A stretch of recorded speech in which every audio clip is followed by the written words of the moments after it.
falamos sobre um povo que canta. E aí nós vimos juntos o quanto o canto da igreja é importante para a edificação do coração de cada indivíduo, para a edificação de toda a comunidade e para a glória de Deus. E hoje nós falaremos sobre um povo generoso. Nós daremos ênfase na raiz da generosidade, em como nós devemos enxergá-la e o que ela expressa em nossas vidas quando praticada. E falar sobre generosidade na igreja é um grande tabu nos nossos dias, porque generosidade não é o fato de ser cordial, né? Quando habitualmente as pessoas dizem, nossa, como aquela pessoa é generosa, mas querendo dizer a respeito de cordialidade. Mas generosidade na igreja e na Bíblia se fala de dinheiro, de como é que nós lidamos com o dinheiro e como igreja, como comunidade de fé, como é que nós precisamos enxergar isso e como é que nós precisamos participar da generosidade através das nossas contribuições. E é um grande tabu, porque por um lado há instituições que eu acredito que nós nem devemos chamá-las de igreja, que vivem para encontrar uma forma de arrecadar, de arrancar dinheiro, de se beneficiar financeiramente através da vida dos fiéis. Mas por outro lado, isso deixa muita gente séria que não vive dessa forma desconfortável para falar a respeito desse assunto. Então há um risco de não se falar sobre generosidade na igreja devido a essas questões. Por um lado, há uma forçação de barra antibíblica e por outro lado também há um desleixo, um relaxo antibíblico da parte dos cristãos na igreja no que diz respeito à generosidade. Mas há uma maneira bíblica de olharmos para esse assunto.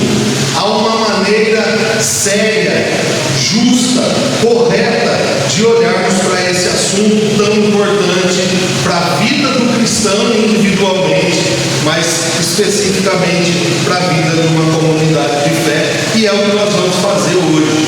Hoje nós vamos olhar para a generosidade à luz da Escritura, à luz da Palavra de Deus. Eu quero que vocês abram comigo, então, em 2 aos Coríntios, segunda carta aos Coríntios, no capítulo 8, e nós vamos fazer a leitura do versículo 1 até o versículo 9. Segunda carta de Paulo aos Coríntios, capítulo 8, versículo 1, nós faremos a leitura até o versículo 9. Acompanhem comigo, ouçam com fé a palavra de Deus, porque nós cremos que a Bíblia é a palavra de Deus e neste momento ela é a voz de Deus que fala ao nosso coração de forma direta. Diz assim então a palavra de Deus: agora, irmãos, queremos que vocês tomem conhecimento da graça que Deus concedeu às igrejas da Macedônia. No meio da mais severa tribulação, a grande alegria e a extrema pobreza deles transbordaram em rica generosidade, pois dou testemunho de que eles deram tudo quanto podiam e até além do que podiam, por iniciativa própria. Eles nos suplicaram insistentemente o privilégio de participar da assistência aos santos, e não somente fizeram o que esperávamos, mas entregaram-se primeiramente a si mesmos ao Senhor e depois a nós pela vontade de Deus. Assim, recomendamos a Tito que que assim como ele já havia começado, também completasse esse ato de graça da parte de vocês. Todavia, assim como vocês se destacam em tudo, na fé, na palavra, no conhecimento, na dedicação completa e no amor que vocês têm por nós, destaquem-se também neste privilégio de contribuir. Não estou dando uma ordem, mas quero verificar a sinceridade do amor de vocês, comparando-o com a dedicação dos outros, pois vocês conhecem a graça de nosso Senhor Jesus Cristo, que sendo rico, se fez pobre por amor de vocês, para que por meio de sua pobreza vocês se tornassem ricos. Querido Deus e Pai, nós estamos diante da Tua voz, diante da Tua palavra e diante de um assunto que mexe com os nossos corações, Pai. Por isso eu quero pedir ao Senhor a iluminação do Teu Espírito, pedir ao Senhor, Deus, que por Tua bondade e graça possamos compreender as riquezas maravilhosas das verdades contidas e que são a Tua Escritura, e que o Senhor use este tempo, este momento, este texto especificamente para abençoar, edificar, ensinar, confrontar os nossos corações, para que tenhamos direção a respeito de todos os assuntos que temos em nossas vidas, Pai. Que o Senhor use este momento no poder do Espírito Santo para abençoar a vida de cada um de nós e a vida da tua igreja. E assim nós oramos, agradecidos, em nome de Jesus. Amém. Irmãos, essa é a segunda carta de Paulo aos Coríntios. Alguns estudiosos vão dizer que é a terceira, outros até que é a quarta, porque em outros momentos Paulo havia escrito outras cartas aos Coríntios, mas elas não foram encontradas, não foram documentadas. Então, aqui na segunda carta canônica de Paulo aos Coríntios, nós vemos uma autobiografia do apóstolo Paulo, e ela de fato é conhecida como a autobiografia do apóstolo Paulo, porque aqui Paulo, apesar de falar de temas teológicos, assuntos teológicos que ele não falou em outras cartas, Paulo vai abrir o seu coração e vai falar muitos detalhes de sua caminhada no ministério pastoral, no ministério missionário, no ministério de implantação de igreja. Então essa carta, ela também é conhecida como um descortinamento do coração de Paulo diante da igreja, porque aqui Paulo rasga o coração diante dos irmãos de Corinto. E é neste tom pastoral, é neste tom pessoal, que o apóstolo Paulo também responde a uma crise que estava sendo instaurada no meio da igreja e estava ganhando forças ali. Alguns falsos mestres, falsos apóstolos estavam ali no meio da igreja, e ele havia recebido notícias de que isso estava acontecendo, e eles estavam influenciando a vida de alguns dos irmãos, de um grupo de irmãos dentro da igreja, a questionarem o apostolado de Paulo, a questionarem a autoridade apostólica, a autoridade de liderança instituída por Deus àquela igreja. Então, por isso aqui que Paulo vai falar um pouco de sua caminhada, Paulo vai falar dos seus sofrimentos, suas dores mais profundas, tristezas que o seu coração sentiu e que até então nunca haviam sido expostas. E enquanto Paulo traz esse tom pessoal para a carta, seus sofrimentos, suas lutas, a maneira como ele desenvolveu o seu ministério, Paulo trata de alguns desafios no meio da igreja, como a falta de unidade e a falta de generosidade. E aqui, no capítulo 8, junto do capítulo 9 da carta, Paulo vai tratar de forma detalhada a respeito da generosidade do povo, da generosidade da igreja. E especificamente aqui no texto que nós lemos, Paulo apresenta a generosidade como uma característica do povo que segue a Jesus. Então ela faz parte da vida do povo que segue a Jesus.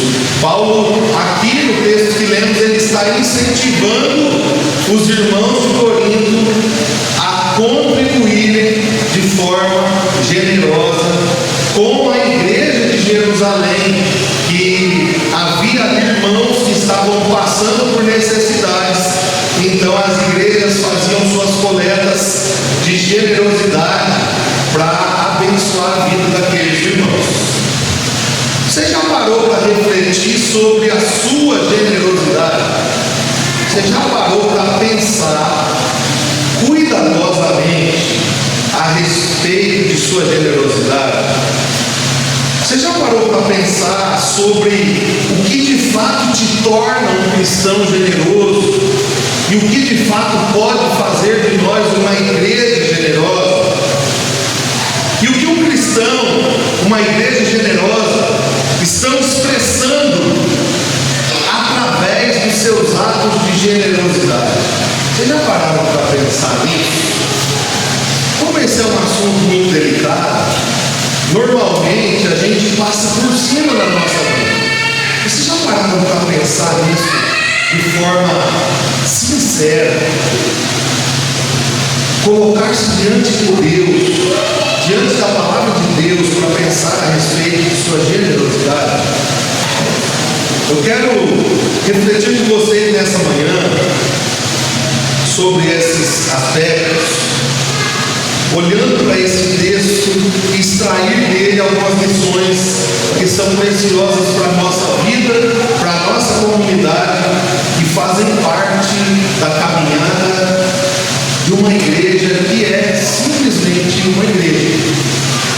E a primeira lição que eu quero destacar com vocês aqui, que o texto nos ensina, é que a generosidade, ela é fruto da graça de Deus no coração de cada um dos seus discípulos. Ela é fruto da graça de Deus. Paulo aqui, nos primeiros versículos, ele começa trazendo ao conhecimento dos irmãos de Corinto um relato no mínimo curioso, porque normalmente nós vamos pensar que generosidade está ligado à bondade de cada pessoa. Então Paulo traz um relato aqui curioso. Ele diz que as igrejas da Macedônia estão contribuindo generosamente com os irmãos necessitados da igreja de Jerusalém. Olhem aí de novo os versículos 1 e 2. Agora, irmãos, queremos que vocês tomem conhecimento. Nós queremos que vocês saibam da graça que Deus concedeu às igrejas da Macedônia. No meio da mais severa tribulação, a grande alegria e a extrema pobreza deles transbordaram em rica generosidade. Quais eram as igrejas da Macedônia? De quais igrejas Paulo está falando aqui? Paulo está falando aqui das igrejas de Filipos, de Tessalônica e de Bereia. Igrejas que haviam sido plantadas durante a sua segunda viagem missionária. No livro de Atos dos Apóstolos, capítulos 16 e 17, um pouco antes de Paulo ir a Corinto, a quem agora ele destina essa carta. Então, a grande questão que Paulo queria testemunhar aqui aos coríntios é que a generosidade daquelas igrejas da Macedônia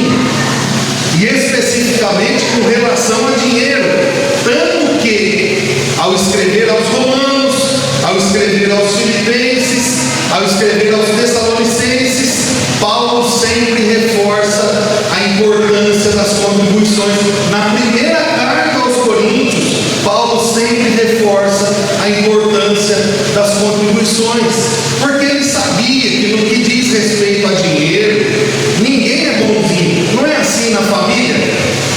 Todo mundo vive bem, um amor fraternal, quase que um amor agape, né, pastor? Quase que um amor sacrificial, até que o patriarca ou a matriarca morre, e aí então tem que dividir a herança. E aí a fala é sempre assim: ó, a família é boa, mas quando se envolve dinheiro, não é assim. Falar de dinheiro na família é difícil, e na igreja é difícil também, e era difícil no contexto do apóstolo Paulo. Dinheiro era um problema, ninguém queria contribuir, ninguém queria entregar, pelo contrário, só queria receber. Paulo sabia que o que estava acontecendo ali, ele quer deixar claro para os irmãos de Corinto, é fruto da graça de Deus. Eu quero que vocês conheçam a graça que Deus derramou sobre as igrejas da Macedônia, porque eles estão contribuindo com generosidade. E aqui, irmãos, eu quero abrir um parênteses, que isso é um fato. Ninguém é bonzinho quando se diz respeito ao dinheiro. Ninguém é generoso em contribuir porque é muito bonzinho. Ah, eu contribuo porque faz parte de mim mesmo, eu sou bonzinho. Não. No final das contas, apesar de todos saberem da importância das contribuições, porque eu acredito que, com exceção de quem não caminha com uma igreja local, todos aqui sabem da importância das contribuições, sabe? Então, apesar de todos saberem da importância das contribuições, poucos são aqueles que participam delas. Então, uma igreja só pode ser generosa se entender o tamanho do favor que Deus derramou sobre ela. A graça de Deus derramada sobre a igreja é um dom, é uma dádiva, é um presente que Deus dá para que as pessoas sejam generosas. Deus dá a generosidade de fato como um dom, então o seu povo contribui generosamente. Isso significa, meus irmãos, que nós que somos cristãos, discípulos de Jesus, já recebemos de Deus o dom, a dádiva da graça de Deus, da contribuição, para contribuirmos generosamente. Por isso, façamos com generosidade. Mas talvez você pense: eu já recebi a graça de Deus como um dom para contribuir, agora eu só preciso de um salário maior, eu só preciso de mais recursos, porque aí, se eu tiver mais recursos, eu contribuo.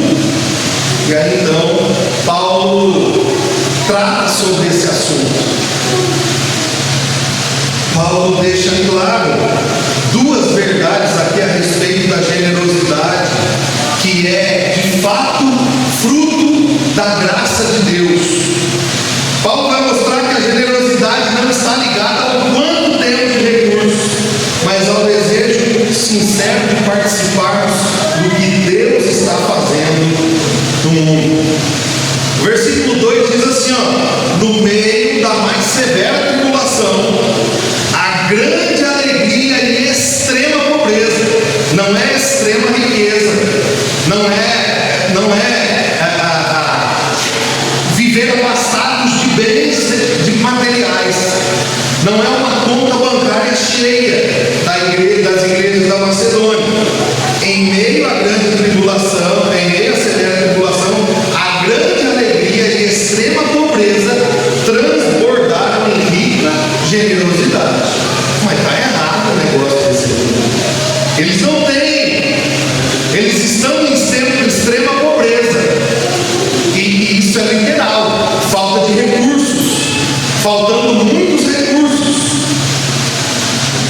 As igrejas da Macedônia, irmãos, sabiam o que era passar por aflições, porque eles viviam num contexto de grande oposição. A gente precisa lembrar de Atos capítulo 16, a igreja de Filipos, quando Paulo e Silas estavam lá, e aí então aquela mulher escrava, a adivinha, andando atrás deles, e aí então Paulo repreende e manda embora aquele demônio que estava possuindo a vida daquela mulher. O que é que acontece? Um grande alvoroço. Paulo e Silas são levados diante dos magistrados, açoitados severamente e lançados na prisão. Esse era o contexto da igreja de Filipos no que diz respeito ao Evangelho. Lembremos da igreja de Tessalônica, Atos 17. Eles foram pressionados pelos judeus, tiveram que sair fugindo para Bereia. E aí então, ainda em Atos 17, em Bereia, depois de ensinarem o Evangelho, eles foram perseguidos e pressionados, até que Paulo precisou sair de lá e ir para Atenas. Esse era o contexto de severa tribulação, de severo sofrimento, de grande aflição que as igrejas da Macedônia viviam. Só que esse contexto, ao invés de produzir tristeza, o texto diz que produziu alegria, grande alegria naquelas igrejas. E mesmo assim,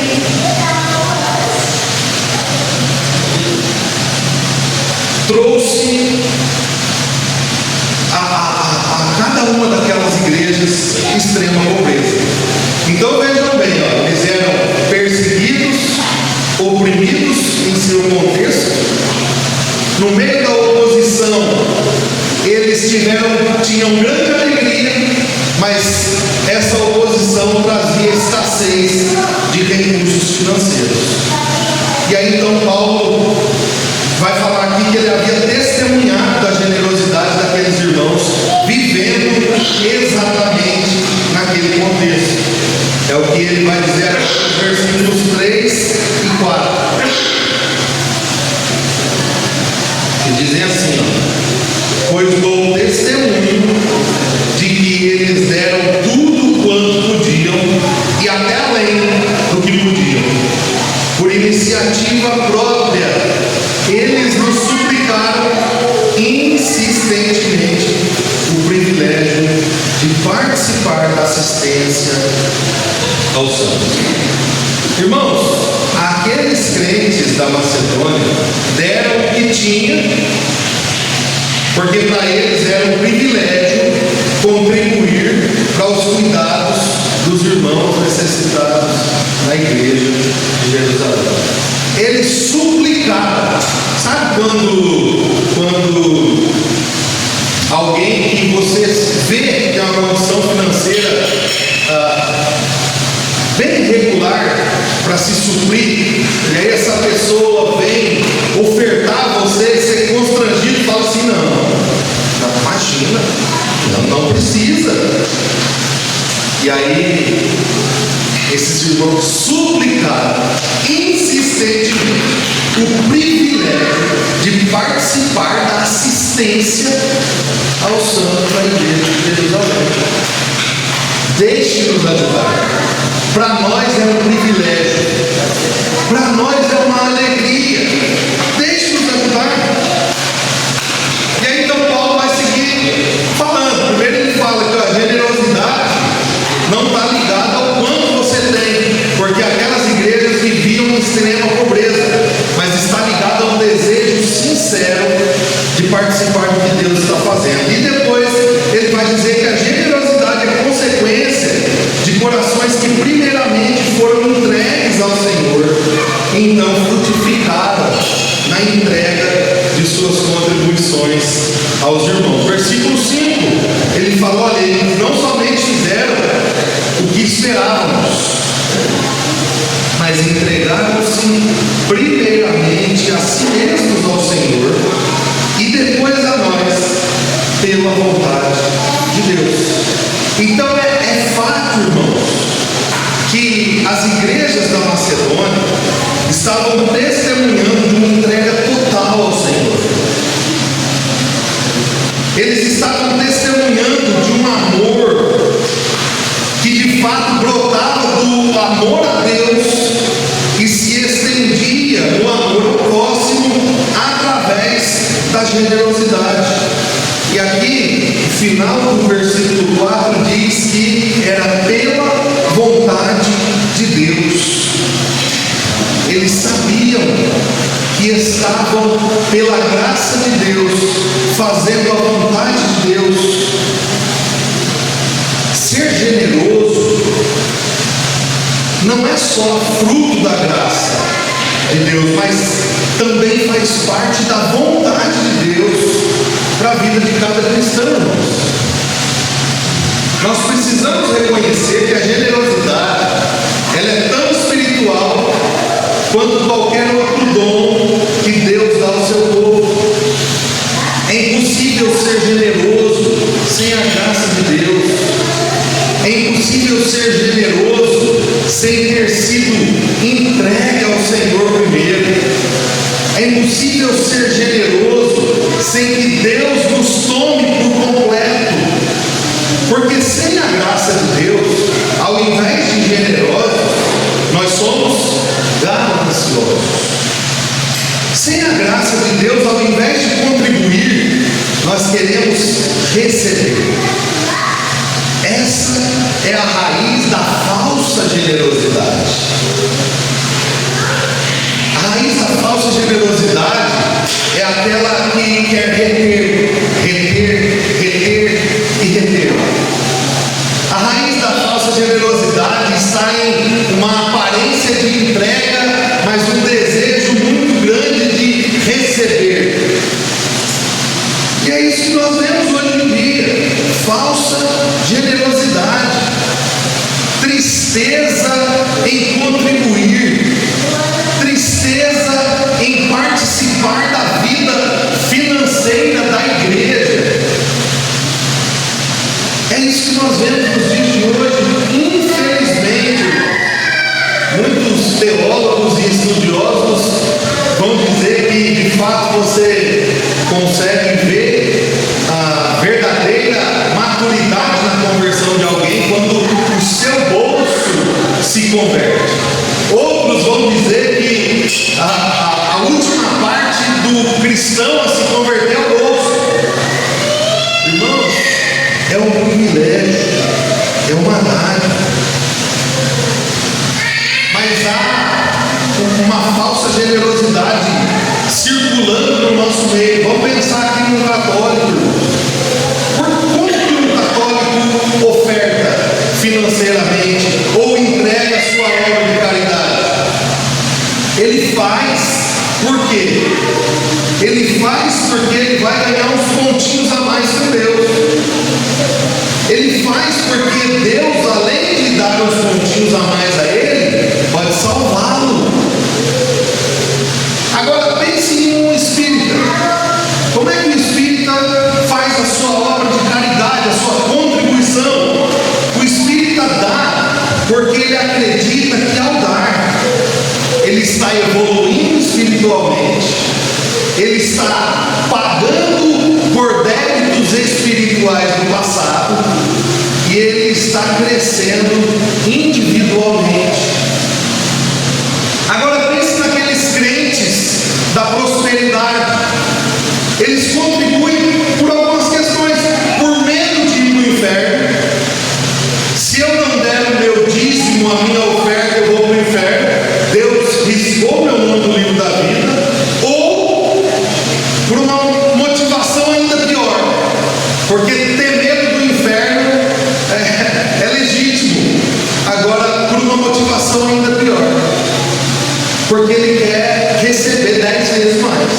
Eu dou porque Deus vai me dar 10 vezes, 20 vezes, 30 vezes, 100 vezes mais. Isso acontece, né? Só que Paulo está nos ensinando que nós precisamos contribuir, porque o favor de Deus já foi derramado sobre nós.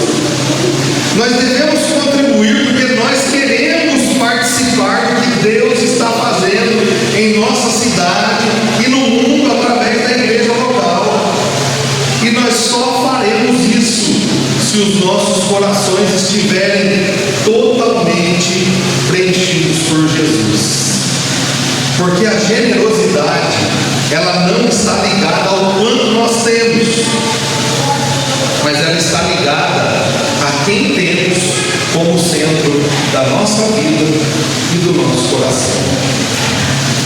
Provavelmente, as pessoas mais generosas são as que menos têm poder aquisitivo. Não é pelo quanto elas têm, mas é por quem governa o coração delas. Jesus alertou os seus discípulos no capítulo 12 do Evangelho de Lucas, no versículo 15, e disse: olha, tomem cuidado, fiquem de sobreaviso contra todo tipo de ganância, porque a vida do homem não consiste na quantidade de seus bens. Contrário da generosidade é ganância. É o contrário, não tem meio termo. Não contribuo porque sei. Não tem meio termo. Ou nós contribuímos com generosidade, alegria, porque entendemos o que Deus nos deu e queremos participar do que Ele está fazendo, ou nós retemos. Não é do nada. Ah, eu estou segurando aqui, mas é de boa, tranquilo, não tem nada a ver com ganância. E ganância é medo de ficar sem. É priorizar aquilo que não é prioridade e se esquecer da expressão de gratidão em nossas vidas. Então nós podemos fazer algumas perguntas diagnósticas para o nosso coração. Como é que está a minha generosidade diante da minha igreja local? Faça essa pergunta, irmãos. Faça essa pergunta para você.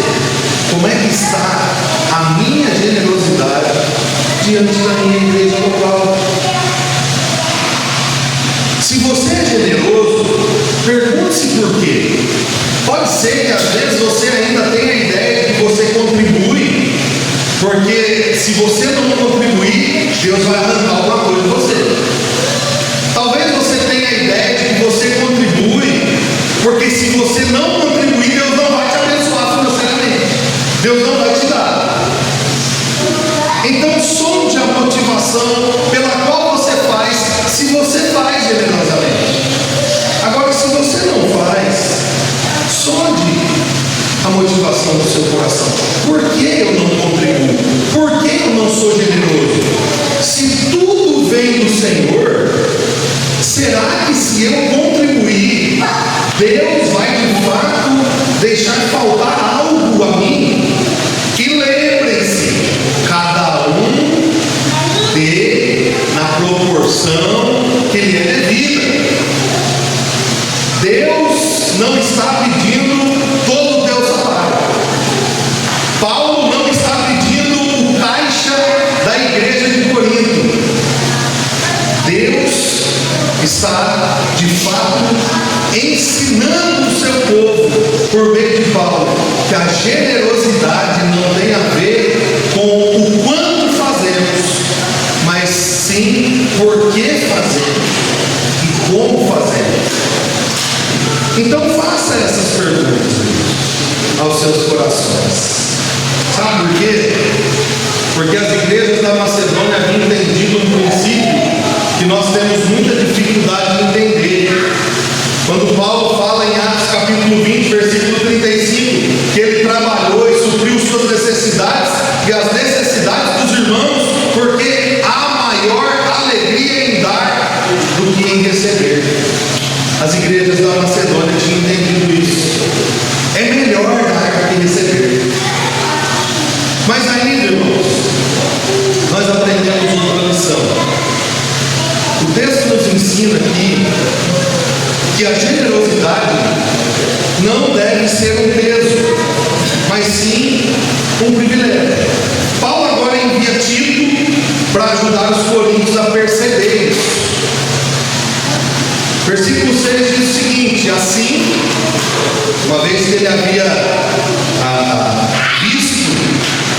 o que as igrejas da Macedônia haviam feito, assim recomendamos a Tito, que assim como ele já havia começado, também completasse esse ato de graça da parte de vocês. Tito agora é enviado de volta para Corinto como um representante de Paulo para continuar encorajando a igreja a ser generosa mais uma vez, porque em outro momento Tito já havia feito isso e, ao que parece, a igreja havia tirado o pé. Vamos deixar de mão, não vamos contribuir não, vamos participar não, deixar de lado. E aí agora Tito vai como aquele que vai encorajar e dar continuidade ao encorajamento, à generosidade da igreja. E Paulo, apesar de enviar Tito, ele ainda tem uma fala pastoral para a igreja. Ele vai falar que, de fato, ele reconhece que a igreja de Corinto era uma igreja que se sobressaía em muitas áreas, menos na generosidade. Olha o versículo 7 comigo. Paulo diz: todavia, assim como vocês se destacam em tudo, na fé, na palavra, no conhecimento, na dedicação completa e no amor que vocês têm por nós, destaquem-se também nesse privilégio de contribuir. Olhem bem, assim como vocês se destacam em tudo. A igreja de Corinto não era uma igreja morta, eles se destacavam em tudo, mas ainda não na graça e no privilégio de contribuir. Paulo aqui tem em mente o que ele já conhecia da igreja de Corinto e do que ele já havia escrito a eles anteriormente. Na primeira carta, no capítulo 12, versículo 7, até a primeira parte do versículo 9, Paulo vai dizer assim: a cada um, falando dos dons espirituais, a cada um, porém, é dada a manifestação do Espírito, visando o bem comum. Pelo Espírito, a um é dado a palavra de sabedoria, a outro, pelo mesmo Espírito, a palavra de conhecimento, a outro, a fé, pelo mesmo Espírito. Paulo está deixando claro: eu sei que a igreja de vocês, ela se destaca nos dons da palavra, da fé, do conhecimento, do amor, que é o elo da perfeição. Eu sei. Contudo, Paulo diz que há algo ainda que eles precisam se destacar. Há um dom que não é exercido naquela igreja, o da generosidade. Eles precisavam olhar para o ato de contribuir não como um peso, mas como um privilégio, e ainda estão fazendo. Nós precisamos ser lembrados, irmãos, no Espírito, que a generosidade, ela não é um fardo na vida do cristão, mas um privilégio. É um privilégio. A gente precisa reconhecer que, se nós nos propomos a dar 10% de contribuição, e aí a gente diz: não, eu vou tirar 10%, vai faltar no meu orçamento. Mas nós precisamos refletir com sinceridade. O problema está nos 10%. E os outros 90%? Como é que nós administramos tudo isso? E os outros 90% onde vão? Nós precisamos reconhecer, irmãos, que contribuir não é um fardo, é um privilégio, porque nós passamos a pensar: não, vou dar a parte de dízimo, a parte de oferta, não vou dar, vai faltar. Espera aí, se eu ganho 1.000, eu vou dar 100. certo? Será que o problema está no 100? Se eu ganho 2.000, vou dar 200. Mas será que o problema de verdade está nos 200? Porque e o restante? Como é que a gente lida com isso? Nós precisamos reconhecer isso. Nós precisamos colocar o nosso coração à prova. Nós precisamos perceber que de fato nós não contribuímos porque Deus depende do nosso dinheiro. Deus não depende. A Bíblia é clara. Ele é dono de todo o ouro.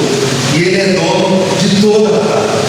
Então nós não contribuímos porque Deus precisa do nosso dinheiro. Nós não contribuímos porque é uma obrigação. Deus me obriga a contribuir. Não, mas porque é um princípio de gratidão estabelecido antes da lei. Se tornou lei, mas antes da lei, a contribuição já era um princípio. Foi isso que aconteceu quando Abraão, no capítulo 15 de Gênesis, versículo 18,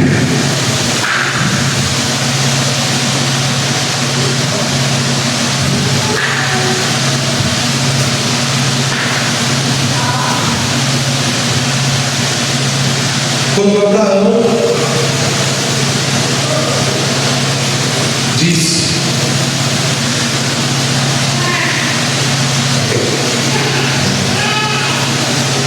capítulo 15, capítulo 14, perdão, capítulo 14, versículo 18. Então Melquisedeque, rei de Salém e sacerdote de Deus, do Deus Altíssimo, trouxe pão e vinho e abençoou Abraão, dizendo: bendito seja Abraão, pelo Deus Altíssimo, Criador dos céus e da terra, e bendito seja o Deus Altíssimo, que entregou os seus inimigos em suas mãos. E Abraão lhe deu o dízimo de tudo. Ele havia vencido a batalha contra Quedorlaomer sobre os seus bens, e aí então todos os despojos ele entregou o dízimo a Melquisedeque. Então nós contribuímos porque é um princípio de gratidão. Não é porque está na lei de Moisés, é porque é um princípio antes da lei. Porque nós podemos pensar: não, mas a lei foi quebrada. A lei já se cumpriu em Cristo. Sim, a lei cerimonial se cumpriu em Cristo. Agora, os demais princípios da lei são todos válidos.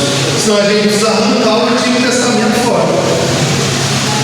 Inclusive Gênesis. Gênesis é antes da lei.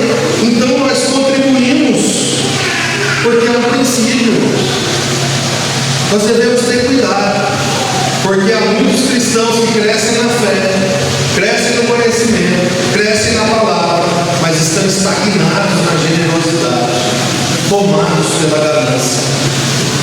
É verdade, irmão. A ganância rouba o nosso coração. Só que um povo que cresce em maturidade de fé, ele passa a ter generosidade para contribuir e a enxergar a generosidade como um privilégio.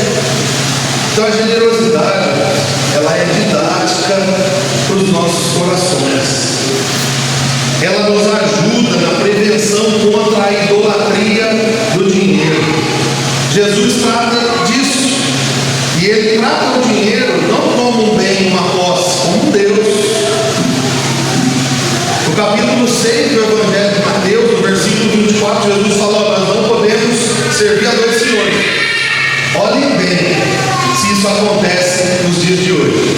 Nós não podemos servir a dois senhores, porque nós vamos amar um e nós vamos odiar o outro.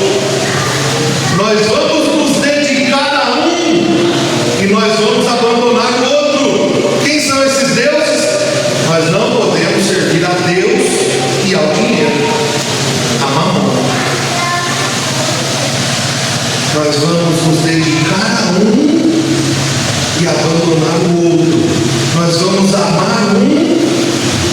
desprezar o outro, odiar o outro. Será que isso acontece nos nossos dias? Paulo também vai alertar Timóteo na sua primeira carta, no capítulo 6, versículo 9 e 10. Os que querem ficar ricos caem em tentação, em armadilhas e em muitos desejos descontrolados e nocivos que levam os homens a mergulhar na ruína e na destruição. Pois o amor ao dinheiro é a raiz de todos os males. Algumas pessoas, por cobiçarem o dinheiro, desviaram-se da fé e se atormentaram com muitos sofrimentos. O problema não é ser rico, irmão. Não é ter dinheiro, não. O problema é amar o dinheiro acima de Deus. O amor ao dinheiro é a raiz de todos os males. O problema é adorar o dinheiro como se ele fosse a salvação de sua vida. Porque Jesus disse que não podemos servir a dois senhores. Se o dinheiro for o senhor da nossa vida, nós vamos ter problemas. E um destes é a falta de generosidade. Como é que nós enxergamos o ato de contribuir? Como um peso, como um fardo ou como um privilégio? Como é que nós enxergamos o chamado à generosidade?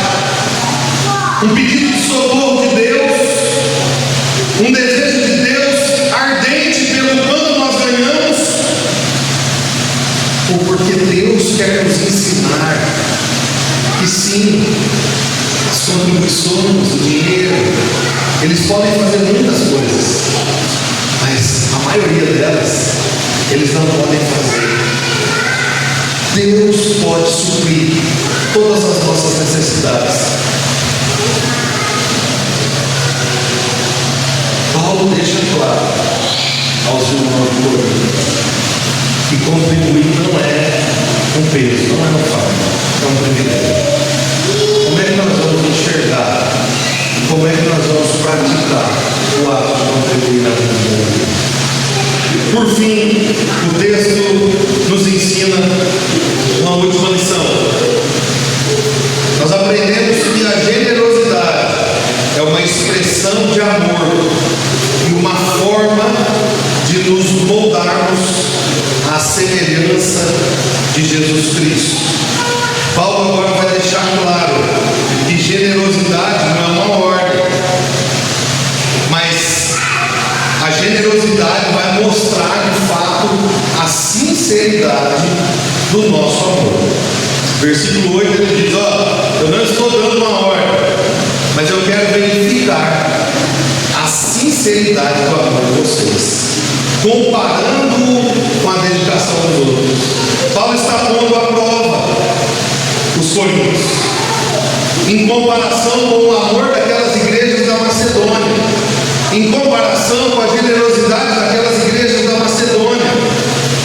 Só que Paulo não quer deixar assim como se a Macedônia fosse melhor e maior e fosse um padrão. Não, Paulo vai ainda mais fundo com os irmãos da igreja de Corinto.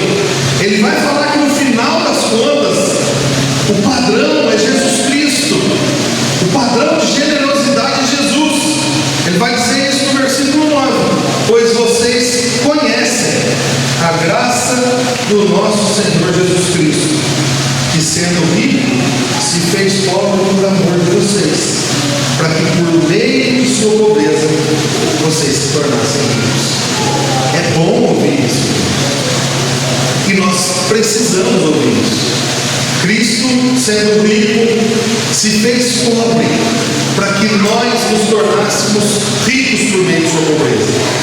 Só que o contexto em que ele está falando isso é: então, se você recebeu desta riqueza pela pobreza de Jesus, quando ele foi àquela cruz, você deve ser generoso. Você precisa ser generoso. Está intrínseco na caminhada cristã, na vida de um discípulo, a generosidade. O exemplo de generosidade é Cristo. Os coríntios haviam experimentado a graça salvadora de Jesus.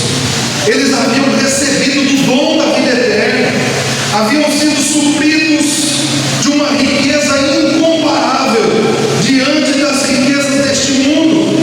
Deus se fez homem e generosamente havia resgatado a cada um daqueles irmãos naquela igreja. Olhe bem o contraste.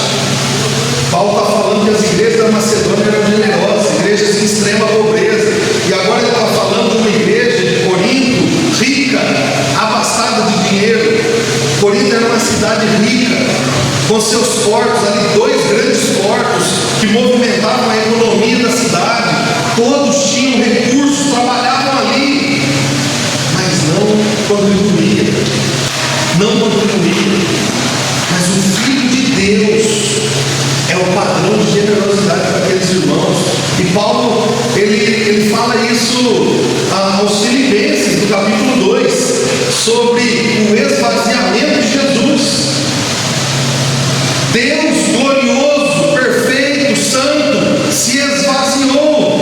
Ele diz nos versículos de 5 a 11: seja a atitude de vocês a mesma de Cristo Jesus, que embora sendo Deus, não considerou que o ser igual a Deus era algo que devia pegar-se, mas esvaziou-se a si mesmo, vindo a ser servo, tornando-se semelhante aos homens, e sendo encontrado de forma humana, humilhou-se a si mesmo, e foi obediente até a morte, e morte de cruz.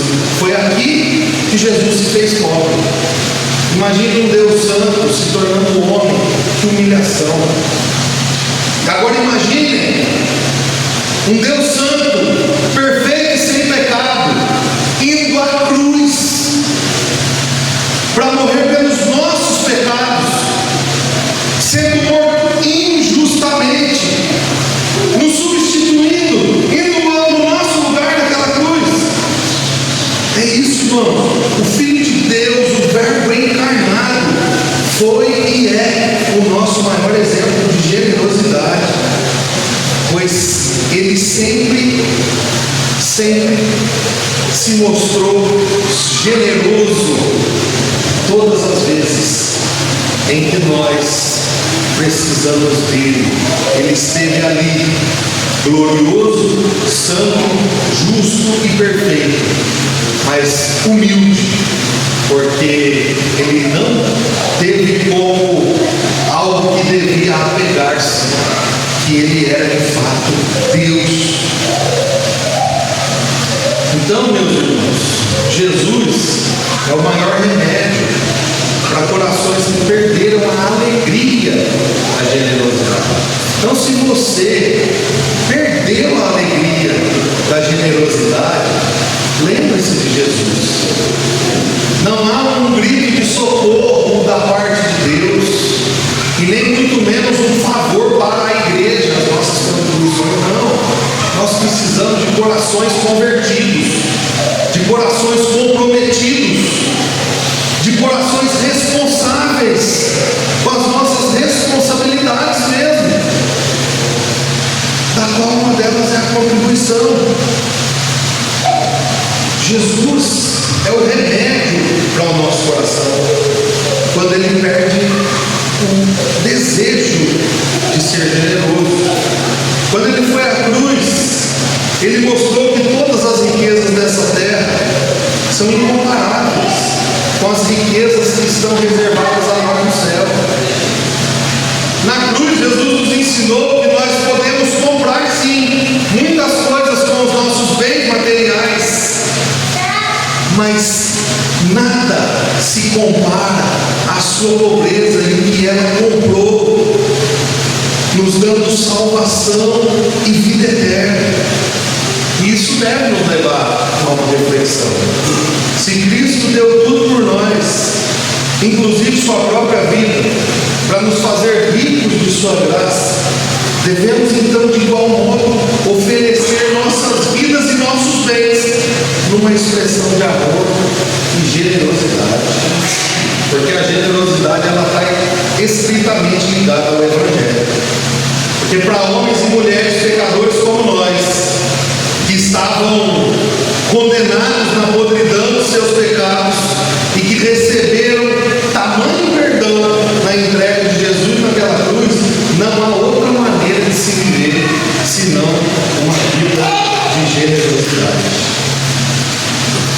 precisamos fazer essa pergunta: como não ser generoso diante da generosidade de Jesus em nosso favor? Como não ser generoso? Irmãos, ser simplesmente igreja é também ser um povo generoso. Faz parte da vida comum da igreja, a generosidade. Sim, há muitos gananciosos entre nós. Às vezes o nosso coração é roubado pela ganância, pelo medo de ficar sem, pelo medo de não ter. Sim, nós não podemos permanecer assim. Jesus nos alertou que nós devemos tomar cuidado, ficar de sobreaviso e sempre nos lembrar que a nossa vida não consiste na quantidade dos nossos bens. Então que possamos olhar para Cristo e exercer a nossa generosidade na igreja local e nessa terra, até que chegue o dia em que nós desfrutaremos completamente da generosidade que Cristo nos deu e experimentaremos as incomparáveis riquezas de sua glória, de todas as bênçãos espirituais dadas a nós nas regiões celestiais. É um assunto difícil? É um assunto delicado? Mas é um assunto que foi falado do princípio ao fim da Bíblia. Nós precisamos dar atenção a este assunto, porque no final das contas é isso que a gente vive sendo simplesmente igreja.